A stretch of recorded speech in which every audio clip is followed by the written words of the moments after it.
اس آخری بڑے چیپٹر میں، جن کو حضرت شیخ الحدیث مولانا زکریا صاحب نور اللہ مرقدہ، جب کوئی کتاب شروع ہوتی تھی بخاری کی، کتاب الصلاۃ، کتاب الوضو، کتاب الزکوٰۃ، تو حضرت عجیب انداز میں فرماتے تھے، حضرت کے پاس پڑھے ہوئے تلامذہ سے ہمیں پڑھنے کی سعادت حاصل ہوئی۔ حضرت شیخ فرماتے تھے اب یہ بڑا اسٹیشن آ گیا، اب اس کے ضمن میں چھوٹے چھوٹے اسٹیشن آئیں گے۔ تو کتاب التوحید بڑا اسٹیشن آیا اور اس کے ضمن میں چھوٹے چھوٹے تراجم ابواب آئے، اور بخاری شریف کے تراجم ابواب کے مابین ربط پر اور آپس کی کنیکٹیوٹی پر لوگوں نے مستقل کام کیا ہے، اور علماء نے لکھا ہے کہ قرآن کریم کے بعد اگر سب سے زیادہ محنت کسی کتاب پر ہوئی ہو تو وہ بخاری شریف پر ہوئی ہے۔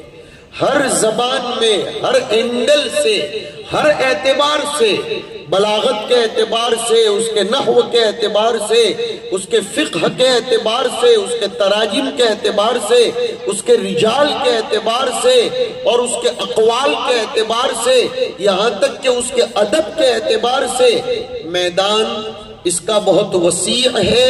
میں عرض یہ کر رہا تھا کہ ہم السعداء لا یشقى جلیسہم، جہاں سے گاڑی پٹری پر سے اتری تھی، کہ یہ ایسے نیک بخت لوگ یہاں بیٹھے ہیں کہ ان کے پاس سے کوئی آ کر گزر جائے، کوئی دو چار لمحے بھی بیٹھ کر چلا جائے تو وہ کبھی بھی بدبخت نہیں ہو سکتا۔ مجھے وہ آیت یاد آ گئی تھی جس میں قرآن کریم حضور کا نام بڑی لذت کے ساتھ لے کر کہہ رہا ہے، بقول اکثر مفسرین کے، کہ حضور کا نام تھا طٰہٰ۔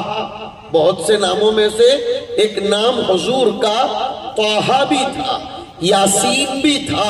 چنانچہ سورہ مریم میں حضرت عیسیٰ علیہ السلام کا واقعہ اور کئی نبیوں کے تذکرے کرنے کے بعد عجیب بات ہے، اللہ تعالیٰ عجیب بات یاد دلا رہا ہے، نہ جانے کس ساتھی کی برکت سے ہوگی، خدا جزائے خیر دے۔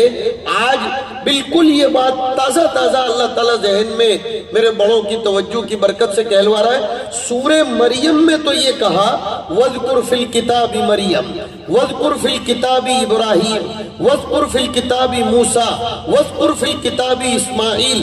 اے نبی آپ ذکر کیجئے ان تمام نبیوں کو، لیکن آپ کا جب ذکر آئے گا تو ہم آپ کا تذکرہ کریں گے، یہ کہتے ہوئے کہ طٰہٰ مَا أَنزَلْنَا عَلَيْكَ الْقُرْآنَ لِتَشْقَىٰ۔ کیا قرآن ہے، کیا محبت ہے نبی اکرم صلی اللہ علیہ وسلم سے۔ اللہ رب العزت کو محبت کے لفظ کو اگر اپنا مطلب اور اپنا مفہوم سمجھنے کی توفیق ہوئی تو وہ تب ہوئی جب اس لفظ نے اپنے آپ کو استعمال ہوتا ہوا فیما بین اللہ و بین النبی محمد دیکھا، تو اس کو سمجھ میں آیا کہ میں کتنا قیمتی لفظ ہوں۔ تو فرمایا طٰہٰ۔ بعد مفسرین لکھتے ہیں، توجہ سے سنو، بات بہت قیمتی ہے، کہ حضور کو کہا جا رہا ہے کہ طٰہٰ۔ اللہ نے یہ بھی پسند نہیں فرمایا کہ یہ کہیں کہ یا طٰہٰ، یا کا واسطہ بھی درمیان میں لانے کو گوارا نہیں فرمایا، اس لیے کہ یا تو منادہ بعید کے لیے آتا ہے۔ کہا آپ اگرچہ جسمن ہم سے بعید ہیں لیکن آپ کا قرب ہمارے ساتھ ایسا ہے کہ من تو شدم تو من شدی تا کس نہ گوید من دیگرم تو دیگری۔ تو یا کو بھی حذف کر دیا طٰہٰ میں بھی اور یاسین میں بھی، اور فرمایا طٰہٰ ما انزلنا علیک القرآن لتشقیٰ۔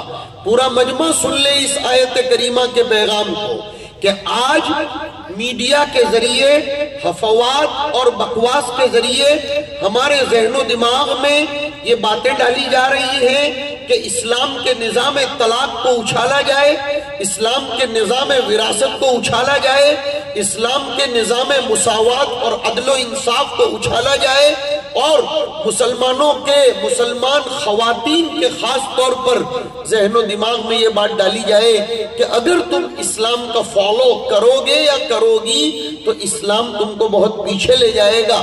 قرآن نبی کو اسپیشلی خطاب کر کے کہتا ہے کہ ہم نے یہ قرآن اس لیے آپ پر نازل نہیں کیا کہ آپ کی ڈیولپمنٹری، آپ کا پروگریس اور آپ کا وکاس یہ اٹک جائے۔ اور اب میں یہ کہہ رہا ہوں وکاس کا نعرہ لگانے والے بہت بعد میں آئے، قرآن کریم نے تو بہت پہلے وکاس کا نعرہ لگا کر کہا ما انزلنا علیک القرآن لتشقی، اور اسی سورت کے آخر سے پہلے والے رکوع میں اس کی تفسیر فرمائی، اس کو کھولا 2 آیت کریمہ کے ذریعے۔ چنانچہ ایک آیت میں فرمایا کہ جو ہماری آیتوں پر، ہمارے احکام پر اور ہمارے نظام پر چلے گا ہم اس کی زندگی خوشگوار، خوشبخت، مزیدار، انجوائیفل، لطف بھری ہوئی اور سکون والی عنایت کریں گے۔ اور چیلنج کیا کہ جو ہمارے نظام سے ہٹے گا، چاہے وہ ہمارے نظام کو کچھ سمجھ کر ہٹے نہ ہٹے، لیکن جو بھی ہمارے نظام سے ہٹے گا فَإِنَّ لَهُ مَعِيشَةً ضَنْكَا، ہم اس کی زندگی کو کٹھن بنا دیں گے، ہم اس کی زندگی کا سکون چھین لیں گے۔ آج میری ماؤں بہنوں، ہماری زندگیوں میں سب سے بڑی جس چیز کی کمی ہے وہ سکون کے فقدان کی کمی ہے۔ گھروں میں ایک دوسرے کی جمتی نہیں۔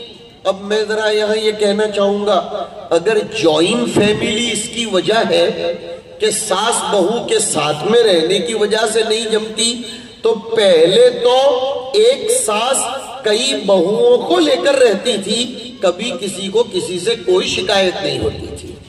اگر یہ شکایت ہے کہ غربت کی وجہ سے سکون چھین گیا، تو پہلے تو اس سے خطرناک غربت تھی، پنکھے نہیں تھے، اب تو اے سی آ گئے، اب تو مستقل کمرے آ گئے۔ پہلے گھر میں ایک بوڑھا کھیت میں جا کر کماتا تھا یا بیچارہ فٹ پاتھ پر پتھارا لگاتا تھا، اب گھر کا ہر فرد کما رہا ہے۔ یہ سکون کیوں چھین گیا؟ زندگی جینے میں لطف کیوں نہیں آ رہا ہے؟ اور آج ایک جواب دے دینا چاہتا ہوں، یہ سوسائٹ کا تناسب کیوں بڑھ گیا ہے؟ یہ خودکشی چاہے جسمن چاہے روحن۔ اب آپ بولو گے یہ خودکشی جسمن اور روحن کیا ہوتی ہے؟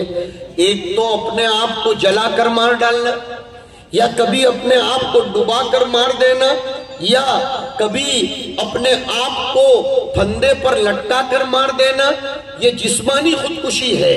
اور آج کل ایک روحانی خودکشی ہو رہی ہے، وہ ڈرگز کا بکثرت استعمال ہو رہا ہے۔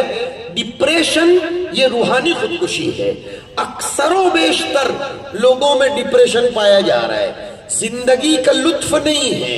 ہالیڈے اور ویکیشن گزارنے کے لیے گوا، ہل اسٹیشن، ترکی، انڈونیشیا، ملیشیا اور نہ جانے کہیں نہ کہیں لوگ جاتے ہیں، لیکن ہمارے پاس رپورٹ آ رہی ہے کہ ملیشیا کے KLM سینٹر پر گئے اور میاں بیوی میں طلاق ہو گئی، ایفل ٹاور پر گئے میاں بیوی میں طلاق ہو گئی، دبئی میں سفاری کرنے گئے میاں بیوی میں طلاق ہو گئی، یہاں تک کہ آپ کے بامبے کے بارے میں بھی خبر آتی ہے، گیٹ وے آف انڈیا پر گئے، ساحل سمندر پر گئے سکون لینے کے لیے، لیکن لڑ پڑے اور ہمیشہ کے لیے ایک دوسرے سے جدا ہو گئے۔ اس کی وجہ تعویذوں میں تلاش مت کرو، اس کی وجہ جادو ٹوکے میں تلاش مت کرو، یہ ہمارے دماغ کو ڈائیورٹ کیا جا رہا ہے۔ میں آپ کو آج قرآن کے دسترخوان پر لا کر اس کی وجہ بتلاتا ہوں۔ وَمَنْ أَعْرَضَ عَنْ ذِكْرِي، یہ جواب آ گیا کہ جو ہمارے نظام سے ہٹے گا، اور وہ تو اچھا ہے کہ قرآن نے اعرضہ کہا ہے۔ ہماری بچیاں چونکہ دورے سے فراغت پا رہی ہیں تو وہ جانتی ہیں اعراض اور تولی کے درمیان لغوی اعتبار سے بہت بڑا فرق ہے۔ صرف چہرہ پھرا لینا اس کو اعراض کہتے ہیں، اور چہرہ اور پورا بدن پھرا لینا اس کو تولی کہتے ہیں۔ قرآن نے تو ادنا لفظ استعمال کیا ہے درجے کے اعتبار سے، میں قرآن کی تعبیر کو ادنا نہیں کہہ رہا ہوں۔ یہ فرق ارباب تفسیر نے پارہ نمبر 1 کے رکوع نمبر 10 کی آیت نمبر 2 میں بیان فرمایا ہے ثم تولیتم الا قلیلا منکم وانتم معرضون. تولیتم کو وانتم معرضون فرمایا. پتہ چلا ہناک فرق بین التولی والاعراض. التولی اکبر درجة من الاعراض والاعراض ادنى منہ. تو قرآن کریم تو چیلنج کرتا ہے خالی اگر چہرہ بھی ہٹاؤ گے میرے نظام سے تو میں تمہاری زندگی کو بڑی خطرناک بنا دن کا سخت زندگی بن جائے گی. سارے اسباب معیشت مہیا ہوں گے, سارے اسباب سکون مہیا ہوں گے, لیکن زندگی جینے میں مزہ نہیں آئے گا. آرتھو میٹریس لاؤ گے, میمری فارم کا میٹریس لاؤ گے, اور اعلیٰ سے اعلیٰ درجے کا اے سی لگاؤ گے, اور اعلیٰ درجے کے انٹیریئر کرنے والے کو بلا کر زبردست قسم کا فرنیچر لگواؤ گے, ساحل سمندر پر فلیٹ لو گے. لیکن میرا چیلنج ہے, اور میرے چیلنج کو کون توڑ سکتا ہے؟ فَإِنَّ لَهُ مَعِيشَةً ضَنْكَ. بہت سے لوگوں کو ایک سوال ہوتا ہے کہ قرآن کریم نے اور احادیث نبویہ نے صرف دنیا کی زندگی کی سزا اور جزا کو بیان کیا ہے. ایسا نہیں ہے, قرآن میں بہت سی سزائیں اور بہت سی جزائیں دنیاوی اعتبار سے بھی ہے. اس آیت کو دیکھو کہ فَإِنَّ لَهُ مَعِيشَةً ضَنْكَ باعتبار دنیا کے, اور وَنَحْشُرُهُ يَوْمَ الْقِيَامَةِ أَعْمَى باعتبار آخرت کے. یہ مجھے معیشتاً والی آیت اس لیے یاد آئی کہ یہ جو بخاری شریف کا آخری ترجمۃ الباب ہے اس سے ملتی جلتی ایک آیت سورہ قارعہ میں ہے جو ہمارے کانوں کو بھی جھنجھوڑ رہی ہے. قارعہ کا معنی ہی ہوتا ہے جھنجھوڑنا. اس نے قیامت کا نام القارعہ, جھنجھوڑنے والی. اس کے آخر میں آیت آئی فَأَمَّا مَنْ ثَقُلَتْ, یہ آیا موازین کا تذکرہ چل رہا ہے. فَأَمَّا مَنْ ثَقُلَتْ مَوَازِينُهُ فَهُوَ فِي عِيشَةٍ رَاضِيَةٍ. اور میں وہاں کہہ رہا تھا فَإِنَّ لَهُ مَعِيشَةً ضَنْكَ. اب ظاہر سی بات ہے کہ من ثقولت موازینہ کب ہوگا؟ جب اپنے میزان عمل کو ذکر کے ذریعے, نظام اسلام کے ذریعے, نبی رحمت صلی اللہ علیہ وسلم کے بتلائے ہوئے طریقے کے ذریعے چلایا ہوگا تو دنیا کی معیشت بھی مرضیہ بنے گی اور آخرت میں بھی فَهُوَ فِي عِيشَةٍ رَاضِيَةٍ. ہو گیا دونوں آیتوں میں جوڑ کہ اعرض عن ذکری ہوگا تو معیشتاً ضنکا, اور اگر توجہ الی ذکری ہوگا تو اس کی جزا ادھر آئی فَهُوَ فِي عِيشَةٍ رَاضِيَةٍ. اس لیے ہمیں غفلت سے سب سے پہلے نکلنا پڑے گا. اس وقت کا چاہے دنیا کوئی بھی المیہ پیش کر رہی ہو, سب سے بڑا المیہ اور سب سے بڑا ریزن اس وقت یہ ہے کہ میں اور آپ غفلت میں پڑے ہوئے ہیں. بس یہ سب سے بڑا سبب ہے. احساس کا فقدان ہے. اور اقبال علیہ الرحمن نے اس کو سمجھا تھا. وہ اپنے شہر میں اس کی شکایت کر گئے, وائے ناکامی متاع کارواں جاتا رہا, کارواں کے دل سے احساس زیاں جاتا رہا. احساس اللہ کی طرف سے دیا جانے والا حضرت آدم کو سب سے بڑا انعام ہے.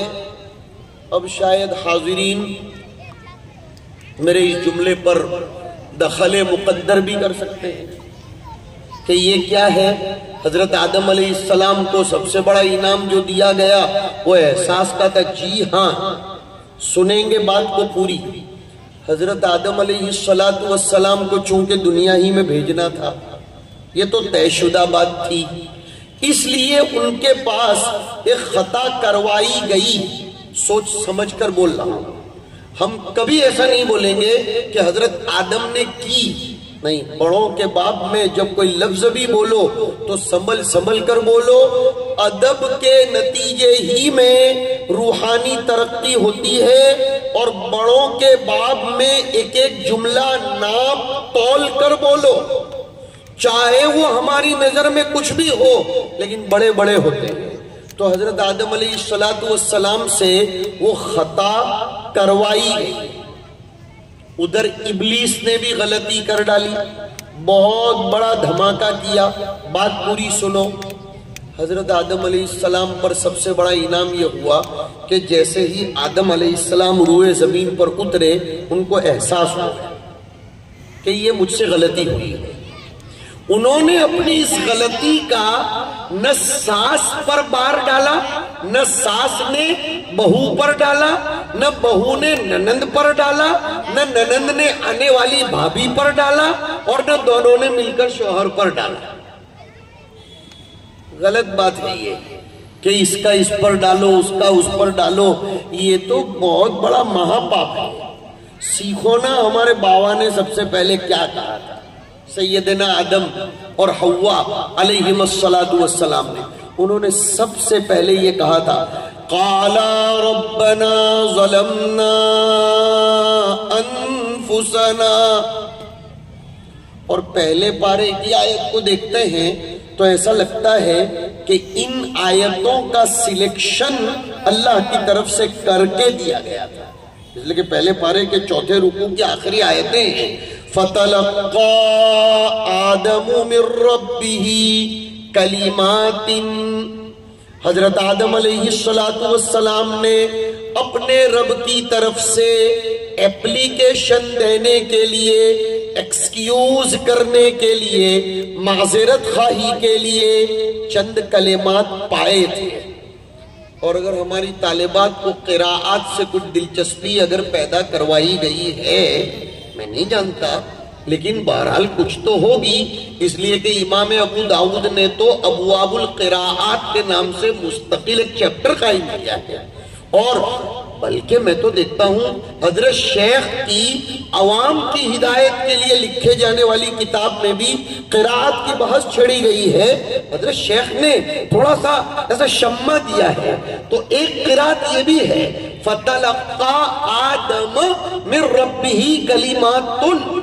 کیا قراءت ہے یار، اور کیا بات ہے کہ وہ کلمات، بات سنو بڑی مزیدار اور روحانی اعتبار سے آدمی کو وجد میں لے جانے والی بات ہے کہ وہ کلمات، کون سے کلمات؟ ربنا ظلمنا انفسنا والے انتظار کر رہے تھے کہ مجھے کوئی استعمال کرے. ان کلمات نے آدم کو پایا، اور آدم کے پاس جانے کے لیے وہ کلمات بیتاب تھے. سب سے پہلے آدم نے وہ کلمات استعمال فرمائے. کون سے کلمات؟ ربنا ظلمنا انفسنا. اے ہمارے رب، ہمارا نقصان ہم نے خود ہی کیا ہے، کوئی اور اس کا ذمہ دار نہیں ہے. اس آیت سے سبق ملتا ہے کہ آدمی اپنے قصور کو سب سے پہلے اپنے اوپر ڈالے، کسی پر نہیں. مسلم خواتین اور مسلم مردوں کو آج کی اس مختصر سی نشست میں اولین پیغام یہ ہے کہ ہماری جو کہتری ہے اور ہماری جو بدترین صورتحال بن گئی، اس کی ذمہ دار ہماری نظر میں، جو نظر ہم نے کتاب و سنت سے پائی، کوئی گورنمنٹ نہیں ہے. نہیں، کوئی گورنمنٹ اس کی ذمہ دار نہیں، ہرگز نہیں. بڑے وثوق سے کہہ رہا ہوں، کوئی گورنمنٹ اس کی ذمہ دار نہیں. اگر گورنمنٹ ذمہ دار ہے تو 55 سال تک اور بھی تو کوئی پارٹی نے گورنمنٹ چلائی تھی. کون سا ہم نے ترقی کر لی تھی؟ اور کون سی کوئی پارٹی اس کی؟ نہ کوئی یہ ذمہ دار نہیں، یہ ذمہ دار نہیں، یہ ذمہ دار. سب سے پہلے ذمہ دار ہم ہی ہیں. اور مصیبت یہ ہے ہر گھرانہ پڑوس والے کو ذمہ دار بنا رہا ہے. ایک کالونی والا دوسرے کالونی والے کو ذمہ دار بنا رہا ہے. امام ابو داؤد نے کتاب الادب میں ایک روایت نقل کی ہے جس میں نبی اکرم صلی اللہ علیہ وسلم ارشاد فرماتے ہیں ایما عبد قال هلك الناس فهو اهلكهم. کہ جو آدمی یہ کہتا پھرے سمجھ بگڑ گیا، سمجھ بگڑ گیا، وہی سب سے زیادہ بگڑنے والا ہے. اس لئے کہ گویا وہ اپنے آپ کو فرشتہ سمجھتا ہے کیا کہ لوگوں کے بگڑنے کی شکایتیں کر رہا ہے کہ سماج بگڑ گیا.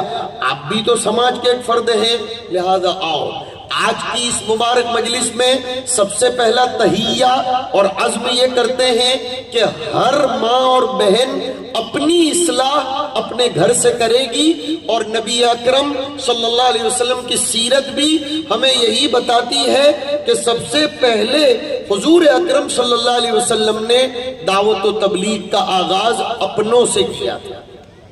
وَأَنذِرْ عَشِيرَتَكَ الْأَقْرَبِينَ، اور سورہ تحریم کی آیت میں بھی آیا یا ایھا الذین آمنوا قوا انفسکم واہلیکم نارا، اور اس سلسلے میں سماج کی اصلاح کے لیے سب سے بڑی ذمہ دار یہ عورتیں ہوتی ہیں۔ ہاں یہ تو نوٹ کرنا پڑے گا، سب سے بڑی ذمہ دار عورتیں ہیں، اس لیے کہ قرآن کریم نے مردوں کو تو کمانے والا ٹھہرایا ہے، شان منفقانہ دی ہے۔ اب اگر مرد کمائے بھی، بچوں کی تربیت بھی کرے، تو دونوں میں سے ایک آدھ چیز میں کچھ نہ کچھ کوتاہی تو ہو جائے گی۔ آؤ، میں نہیں کہہ رہا ہوں، قرآن کریم کی آیت عورتوں کو ان کی ذمہ داری یاد دلا رہی ہے۔ فالصالحات، نیک خواتین کون ہیں؟ نمبر 1 قانتات، جو اپنے شوہروں کی فرما برداری کرتی ہیں۔ یہاں مفسرین نے لکھا ہے کہ یہ عجیب بات ہے، شوہروں کی فرما برداری کرتی ہوں تو اللہ کی فرما برداری کہاں گئی؟ جواب آیا شوہر کی فرما برداری خود اللہ کی فرما برداری، اس لیے کہ شوہر کی فرما برداری کا حکم اللہ نے ہی دیا ہے، اور جو عورت شوہر کی فرما برداری کرتی ہوگی ضروری ہے کہ وہ اللہ کی بھی فرما برداری کرتی ہوگی۔ نمبر 1 خاص صفت جو نیک عورتوں کی بیان کی گئی وہ یہ حافظات للغیب، شوہر کی غیر حاضری میں وہ شوہر کی عزت، شوہر کی ناموس، شوہر کا مال، اور سب سے بڑھ کر ایک لفظ بولوں، شوہر کی امانت جو اس کی گود میں بچوں کی شکل میں عنایت کی گئی ہے، اس کی حفاظت کرتی ہے۔ کیوں؟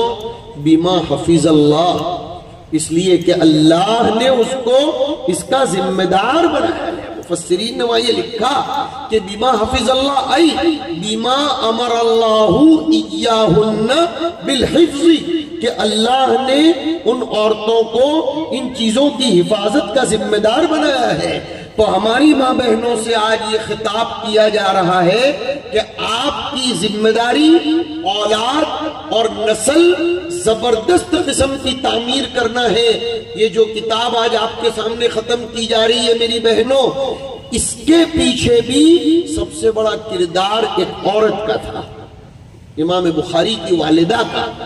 امام بخاری تو نابینا پیدا ہوئے تھے، لیکن تکوینی نظام تھا اللہ کا کہ بخاری کی والدہ نے راتوں کو رو رو کر خدا کو منایا، اور اس کے نتیجے میں اللہ نے امام بخاری کو بینائی عنایت فرمائی، اور پھر بخاری کتنے بڑے بنے۔ مختصراً اب سمیٹ رہا ہوں گفتگو۔ دوسرا، اس بخاری کے ختم پر ایک پیغام دوں گا، عورت کیا نہیں کر سکتی۔ اسلام پر اگر بہت بڑا احسان کسی کا ہے اس کے کانسٹیٹیوشن کے بنانے میں، آج کل ایک لفظ بہت چل رہا ہے سنویدھان، اور سنویدھان کو ذرا بھی ٹچ کرنے کے لیے جمہوری ذہن رکھنے والے تیار نہیں ہیں، ہونے بھی نہیں چاہیے۔ سنویدھان بہت قیمتی چیز ہے، سنویدھان گرا مایا اور گرا قدر چیز ہے۔ اسلام کا سنویدھان یہ ہے جو ہمارے سامنے رکھا ہوا ہے، یہ سیاہ سکہ اسلام کا دستور اور سنویدھان ہے۔ جیسے سنویدھان کے بنانے والے بابا صاحب امبیڈکر کا نام بڑی عظمتوں بڑے احترام سے لیا جاتا ہے اور ان کے پتلے بنائے جاتے ہیں، ہمارا یہ سنویدھان حضور اکرم صلی اللہ علیہ وسلم کی معرفت سے سب سے زیادہ اگر کسی کی محنت کی برکت سے بنا ہے تو ان میں ایک شخصیت سیدہ عائشہ رضی اللہ تعالیٰ عنہ ہے۔ حضرت عائشہ نے اسلام کا سنویدھان مرتب کرنے کے لیے یہاں تک انتظام کیا۔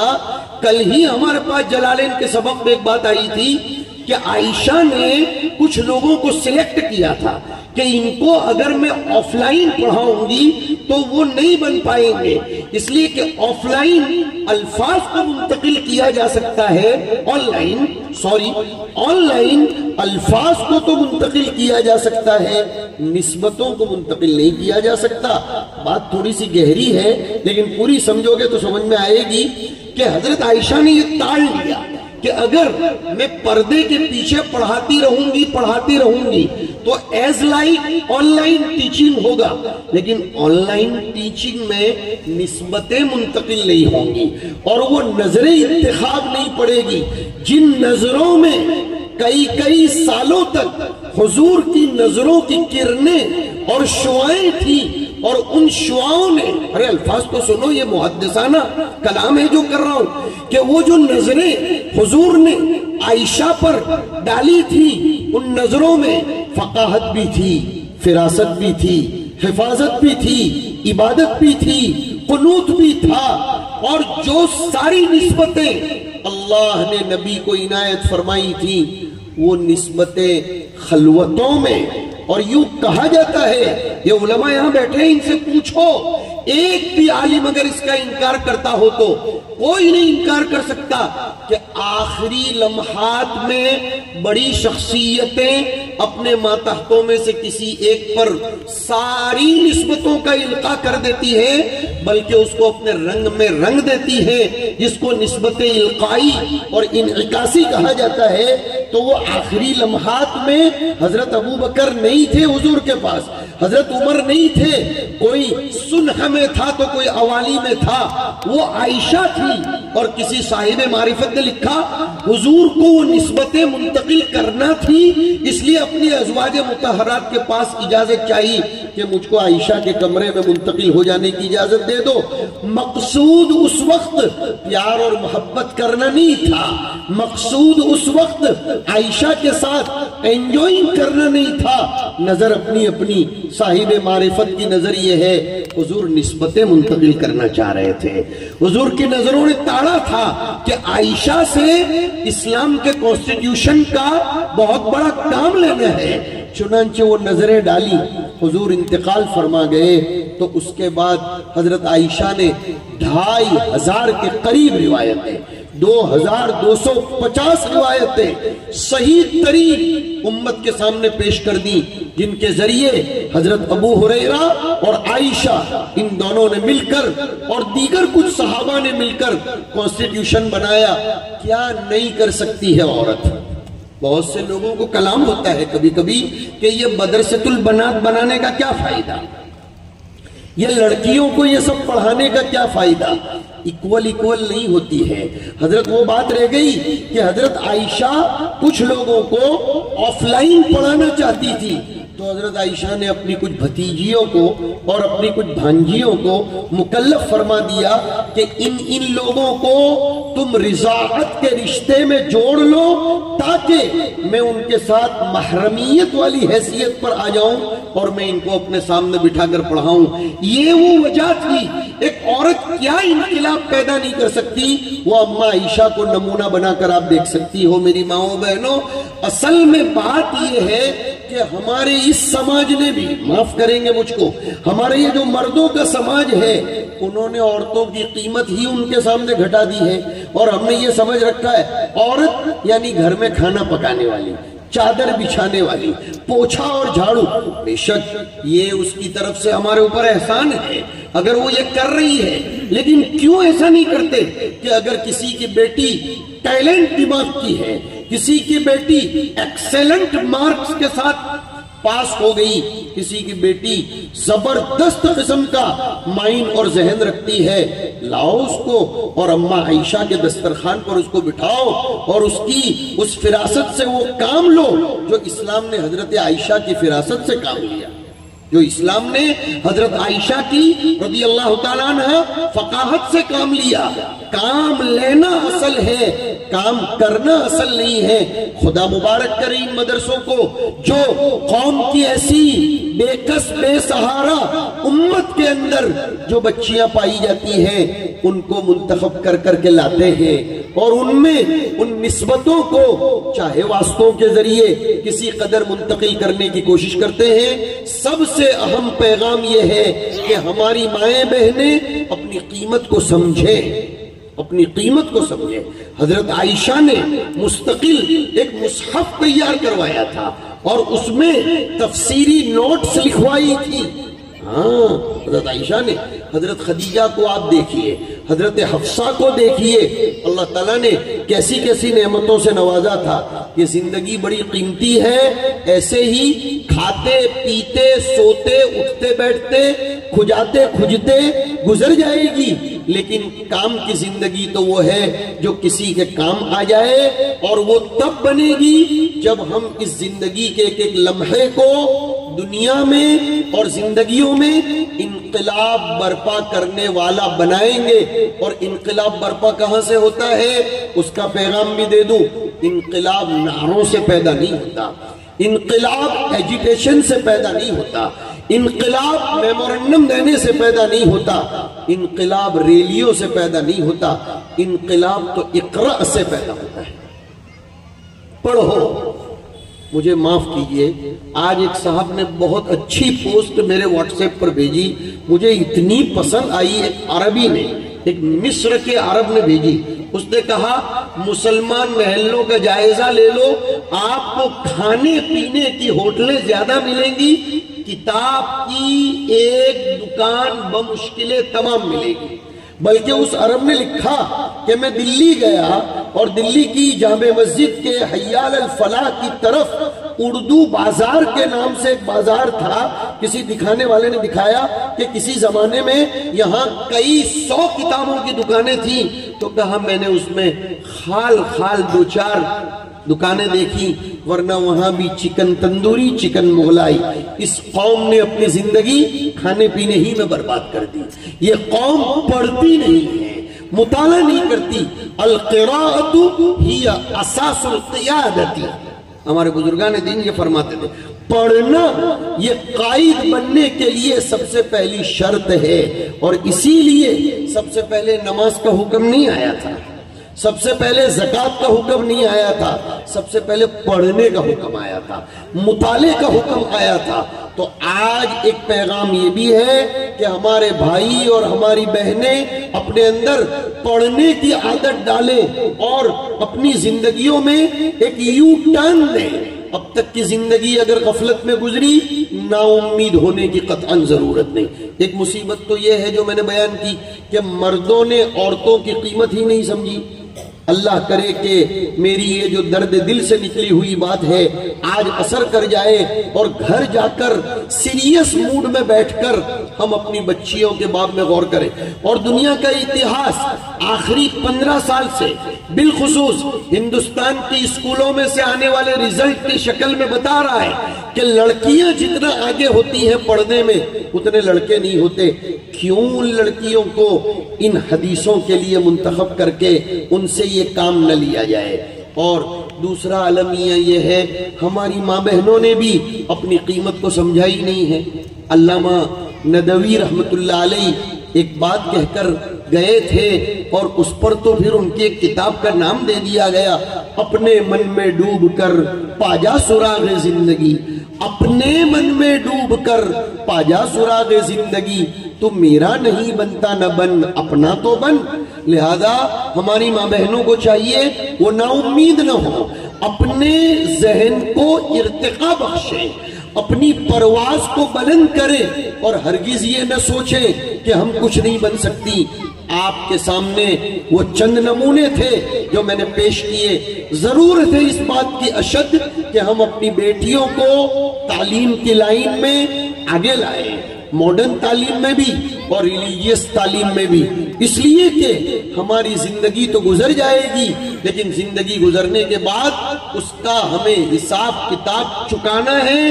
ہم اس مذہب کے لوگ نہیں ہیں جو یہ کہیں کہ کھایا پیا کھجایا بتی بجائی سو گئے۔ ہمیں اخیر میں یہ سبق دے دیا گیا کہ قیامت کے دن ایک ایک عمل کو، ایک ایک لمحے کو، ایک ایک حرف کو، ایک ایک سانس کو تولا جائے گا، اور وہ سانس اور وہ لمحے بڑے قیمتی ہوں گے جن لمحوں کو خدا کی یاد میں بتایا ہوگا، خدا کی تعریف میں بتایا ہوگا۔